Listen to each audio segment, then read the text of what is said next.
Bold time is over. If you want to take up the crown, because heavy is that crown, that man, that you have to wear. If you want to take up that crown, brother, you have to start push yourself. You understand? See yourself as a number 2 and try to push yourself as a number 1. Welcome, Sports Nation, to Sports DTM, the sports channel where we call sports down the middle. You can expect the latest in sports news, views, and reviews from our resident analysts. No sports topic is too controversial, and no team or player is above criticism. So just smash that subscribe button and ring that notification bell to make sure you don't miss out on our balanced offering of riveting sports content. And don't forget to like, share, and leave a comment below. Welcome to Sports DTM. Greetings, Sports DTM fans, and welcome to another episode of Sports Down the Middle, the channel of undiluted sports content. Your favorite analysts are here to provide their feedback on the latest happening in the world of sports. Now, we want to put in our Sports DTM bounce Yohan Blake. Blake bettered his season's best to 10.05. But before going to the details, we see that you've been watching and liking our videos. We also want you to be part of the Sports DTM family by clicking that subscribe button. If that button is still red, yes, the button to the right of your video, below your video, if that is still red, it simply means that you have not yet subscribed. So click that subscription button and welcome to the Sports DTM family. Analyst Blake, running in the 100 meter, bettered his season's best at 10.05. Ray, Blake looked good winning the race. He's now second on the list of Jamaicans to have run 100 meter this season. Only Nigel Ellis has gone faster than Blake at 10.04. Talk to me about Blake coming back into form at this stage of the season. Okay, well, Kurt, it's early days. I can expect him to go faster. I think the qualifying mark for Olympics is 10.05, if I'm not mistaken.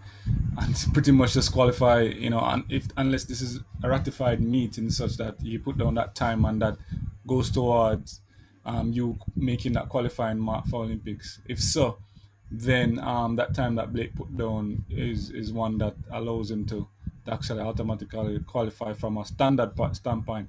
Running 10.05, so that's good. I'm expecting the Jamaica trials should be something to watch. It's like very exciting, and with Blake sounding an alarm, putting at 10.05, that's the mark. Of course, Nigeria is being low at 10.04. That's another one, and so persons like Asafa Powell and company should pay attention to this, and it should be very interesting to see how fast it can go, because it's just 4 spot and a reserve, I think. So let's see it go. Tiga, your reaction to Blake's performance?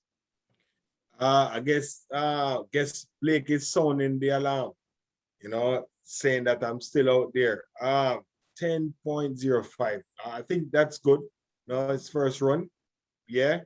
So I guess he's just sending out a warning signal that I'm still here. I'm still one of the person you have to beat. And I think this is good for him. I expect him to go much faster. We expect this man supposed to take up the mantle from Usain Bolt. You understand? Yeah, we expect he want to take up the mantle from Usain. He want this type of pressure. So I guess this is kind of showing that I'm the man. So it's good for him. It's very interesting, and we'll be keeping a close eye on the track and field. Now, it's going to be very exciting, getting out the spikes and everything ready to do this. Asafa, Blake is coming back. So let me see. But just one correction, Tiga, you mentioned that this is his first race. It's actually not his first race, as he ran 10.27 earlier in the season. Yes, thank you. Not his first race, but I see his season's best. It's his season best so far. Yes. Ricky, this is close to sub 10. Yeah, this is where any runner wants to be at the the latter part of a season going into a meet. I mean, 10.05 and a few more races would see him lowering it to probably 9.95. You know, seeing that he's coming from 10.27 to 10.05, he can probably go 9.95 or lower in his next race, and that is where we want to see him, because our counterparts up north are all running 9.8s and 9.9s. So we want to see the Jamaicans running close to them in going into the major meets that are coming in the Olympics. So yeah, it's good on Blake, and it's long overdue, basically. Ray, I know Blake has had several serious injuries, but would you consider him an underachiever? Boy, Kurt, this is very. I mean, that question is very controversial. No, no, I wouldn't say.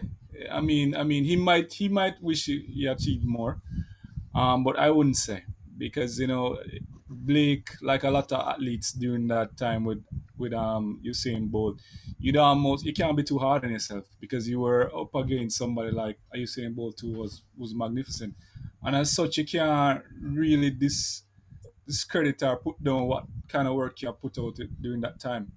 And so as such, he did what he had to do and what he could have done in the light. I mean, I don't want to say shadow. So in the light of Usain Bolt. When Bolt was in his prime, Blake was basically behind him, PP clock in almost every race. It was Bolt Blake.